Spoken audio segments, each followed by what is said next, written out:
Hola, ¿cómo está? Muchas gracias por recibirnos. Esta semana hemos intitulado a la colaboración semanal Broso y Loret calientan la plaza pública.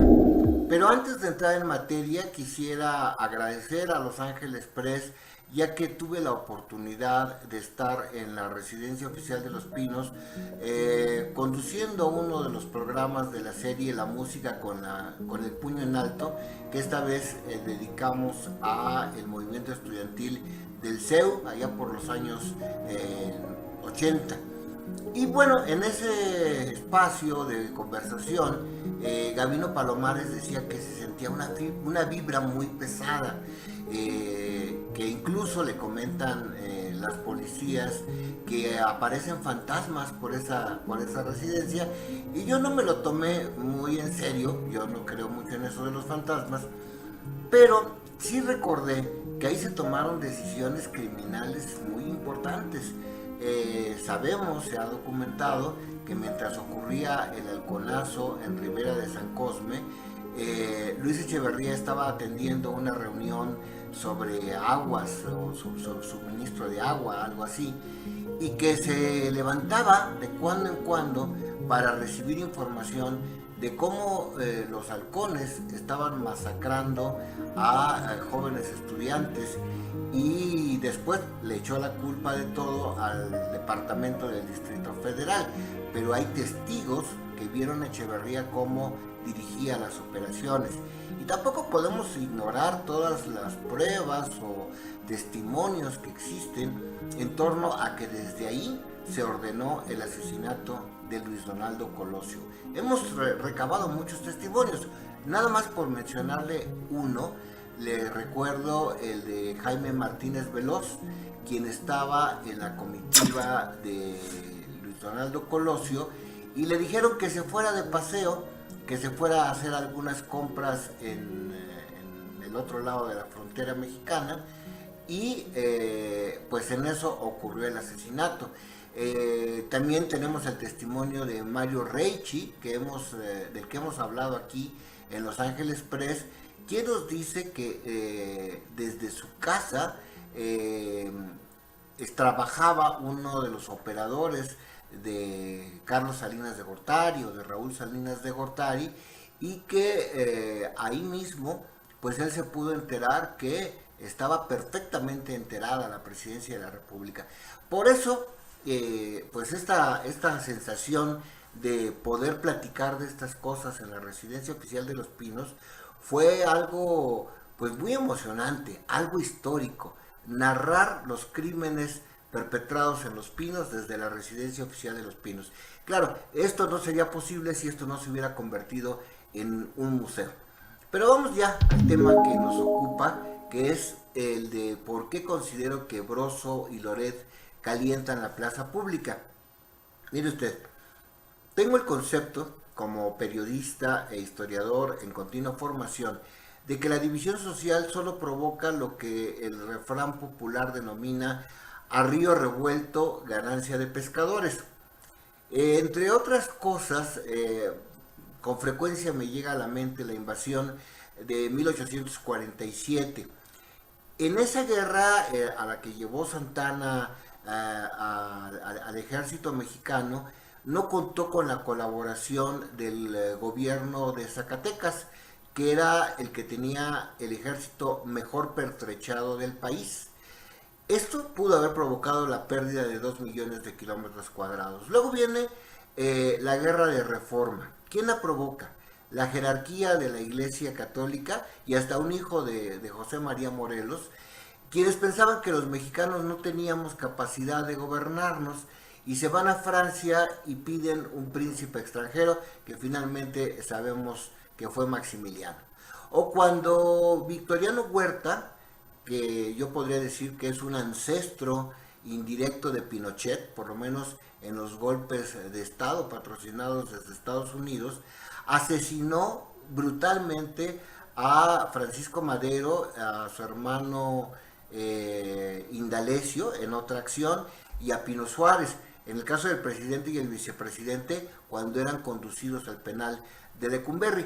¿Para qué hizo esto Huerta? Pues para ceder un mayor control de las empresas petroleras a Estados Unidos. Y entonces esto me recuerda mucho el nombre de Latin Oz, que me parece, no deja duda de para quién están trabajando esta pareja actoral de Carlos Loret y Víctor Trujillo. Mire, primero tienen unas magníficas producciones, esto de poner una estación completa del metro, y además no un metro que es un vagoncito, sino que es una representación de los trenes de la línea 12, que son enormemente grandes. Pues estas producciones son como las de Hollywood, y por lo tanto pues solamente viniendo el dinero de los Estados Unidos se puede comprender cómo logran tener tantos recursos.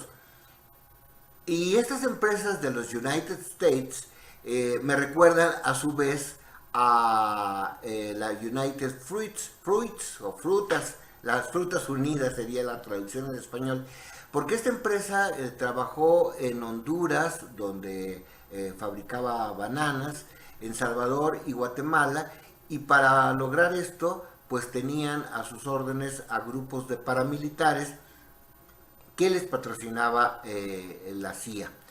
Entonces estas empresas quieren hacer negocios con México, pero no para México, y están muy interesadas en que no haya una soberanía que permita pues tener un control sobre los impuestos, como ya ocurre con las mineras canadienses, que se llevan la gran parte del botín, mientras que las comunidades en donde operan pues tienen mucha pobreza.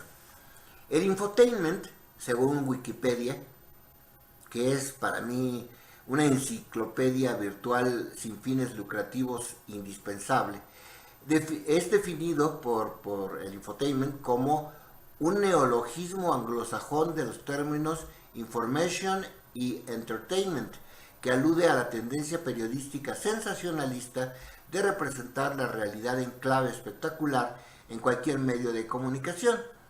Y añade, y bien vale reproducirlo, que el proceso consiste en la selección de los contenidos y las formas narrativas basándose en el impacto que puedan causar en la audiencia, en vez de priorizar la capacidad de suministrar información relevante y rigurosa. En otras palabras, el interés humano suplanta al interés público, dice Franklin en 1997, creando una espectacularización de la realidad. Prado, 2003. Bien, el pasado 23 de junio, cuando se le preguntó al joven y experimentado periodista Óscar Valderas cuál era su interpretación del asesinato en Tamaulipas de civiles inocentes, entre los cuales había padres, universitarios y profesionistas que nada tenían que ver con la delincuencia, el reportero periodista pronosticó que era para calentar la plaza. Horas después, cuando se dio a conocer la captura de los responsables confesos de los crímenes, estos dijeron, sin necesidad de torturas ni de presiones extrajudiciales, exactamente eso, que querían calentar la plaza. ¿Qué significa el término calentar la plaza? Bueno, pues provocar, revolver el río, hacer razias de las autoridades en las que se aprecie, o caigan abatidos cientos de delincuentes para que otros tomen su lugar en los mismos negocios. Preveo y respondo de una vez, porque ya nos han hecho llegar muchos comentarios, que hay quienes me van a considerar un defensor de la 4T, pero yo le diría que no es así. Los códigos de ética y la deontología periodística nos obligan a defender a nuestro país, no a nuestro gobierno, Y lo que hace Loret en su histriónico papel de payaso, y Broso como su patiño, es exactamente eso: calentar la plaza pública, provocar división entre los mexicanos, hacernos enojar por cosas verdaderas o no tanto, ¿no? Y entonces Carlos Loret de Mola tiene lo que me atrevo a llamar el síndrome Madrazo Ruiz Massieu, y me explico. Mire usted, el 4 de junio de 1969, el entonces secretario de Gobernación, Luis Echeverría, llamó a la dirección de la agencia Notimex, que él mismo había creado, para informar del accidente en el que fallecieron, entre otras personas, Carlos Madrazo Becerra y su esposa Graciela Pintado. La versión que debía dar este órgano oficial de gobierno era que el avión comercial en el que viajaban se había estrellado en el Cerro de los Tres Picos. Sin embargo, numerosos testigos dijeron haber visto que el avión había estallado antes de llegar a la serranía del Fraile. La explosión provocó que Madrazo quedara destrozado su cuerpo. Echeverría le temía por sus dotes oratorias y además por el apoyo que tenía del movimiento agrario y de grupos estudiantiles. Bueno, pues este hombre solamente fue identificado porque un brazo quedó suelto y tenía el anillo matrimonial. A su hijo, Roberto Madrazo Pintado, le apoderaban el Moretón en alusión a los apellidos de sus padres, Madrazo Pintado. Y alguna vez le pregunté por qué militaba en el PRI, pues si tenía estos antecedentes de que a su padre lo habían asesinado en ese partido o por disposición de ese partido. Bueno, pues Roberto Madrazo no sé qué me contestó, pero obviamente nada importante, eludió la respuesta. Y casualmente, el nieto del político tabasqueño, Carlos A. Madrazo, el que murió en el accidente, se llama Federico Madrazo y es uno de los accionistas de Latin Oz. Según le dijo Roberto Madrazo Pintado a otro gran experto del infoentretenimiento, que es Ciro Gómez Leiva. Recordemos que, por ejemplo, Isabel Miranda de Wallace tiene ahí un espacio privilegiado con Ciro para dar a conocer los datos del secuestro y contradecir al gobierno de López Obrador, diciendo que son muchos más altos los datos. Ella certifica qué gobiernos están avanzando o no en el término del secuestro. Bien, otra huérfana provocada y luego compensada por el PRI es la senadora Claudia Ruiz Massieu Salinas, que según el portal informativo Índice Político, quedó impune no hace muchos años después de provocar un accidente al conducir su automóvil en estado de ebriedad. Ella es hija del asesinado José Francisco Ruiz Massieu y sobrina de Mario Ruiz Massieu, quien se desempeñaba en ese momento como subprocurador general de la República y quedó a cargo de las investigaciones del asesinato. Si usted recuerda la colaboración o la videocolumna de la semana pasada, Ruiz Massieu, me refiero a José Francisco, era parte de ese grupo llamado Los Toficos, que desde la Universidad Nacional Autónoma de México, junto con Carlos Salinas de Gortari y Manuel Camacho Solís, se hizo de un proyecto político para apoderarse del gobierno de México. Bueno, pues Mario, su hermano, también murió a consecuencia de un asesinato que se simuló como un suicidio. Y el periodista Rafael Loret de Mola, que es hijo del exgobernador y padre del periodista, me contó que su padre, el exgobernador de Yucatán, Carlos Loret de Mola Mediz, era abstemio. Sin embargo, después de cruzar un retén militar el 7 de febrero de 1986, su cuerpo fue encontrado en una barranca junto con su secretaria. Los restos de este exgobernador, quien también tuvo una destacada actividad periodística y que se había enfrentado, entre otros, con Carlos Ansores Pérez, que es el padre de la gobernadora electa de Campeche, mostraron que había ingerido cantidades importantes, exorbitantes de alcohol. En ese año, como responsable de la política interior, estaba Manuel Bartlett Díaz. Él era el secretario de Gobernación y le pidió Rafael Loret de Mola que aclarara este crimen. No lo hizo a pesar de que se lo pidieron. Por eso el nieto, Carlos Loret de Mola Álvarez, tiene suficientes y buenas razones para que Bartlett sea uno de los principales objetivos de sus investigaciones. Ha hablado sobre sus empresas y etcétera, ¿no? Es uno de los, digamos que, personajes recurrentes en las investigaciones de Carlos Loret. Y tiene razón, pero no hay periodismo si se hace una queja amarga de que se pierden las inversiones, como lo hace Loret, e ignora que con López Obrador, y según información de Forbes, que es una revista, una publicación especializada en finanzas, México es el 9º país receptor de inversión extranjera directa en el mundo. Esto se lo digo textualmente. Fue publicado en 2019, pero en 2021 ya México ascendió al 8º lugar mundial de inversión extranjera directa. Luego Loret se desgañita contra López Obrador y el epidemiólogo López-Gatell, diciendo que después de las elecciones bajó la vacunación contra el COVID, pero no dice que en México ya se aplicó la doble dosis a todos los mayores de 60 años, al menos una a los mayores de 50, a casi todos los de 40, y ya se empezaron a registrar a los mayores de 30. Esto sin contar a las personas mayores de 18 años que fueron inoculadas porque participaban como enfermeras, como doctores o como asistentes de la campaña de la vacunación.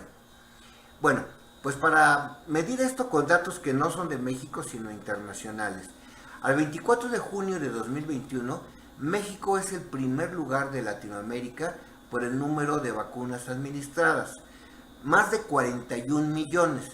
El segundo lugar es Chile, claro, es un país más chiquito, pero ahí se administraron 20 millones de vacunas menos, 21 millones. Y ya con estas personas mayores de 60 años estaríamos hablando de 17.463.895 ciudadanos. Eso es hacer periodismo con rigor y no infoentretenimiento. Esto significa que están vacunadas el 13.67% de las personas. Es poco, pero son todas las que están consideradas por la Organización Mundial de la Salud entre las de mayor riesgo.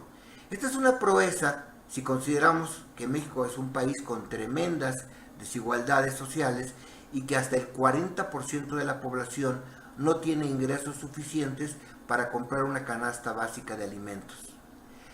Bueno, perro no come perro, dice un adagio que alude a que los periodistas no deben criticar el trabajo de otros periodistas.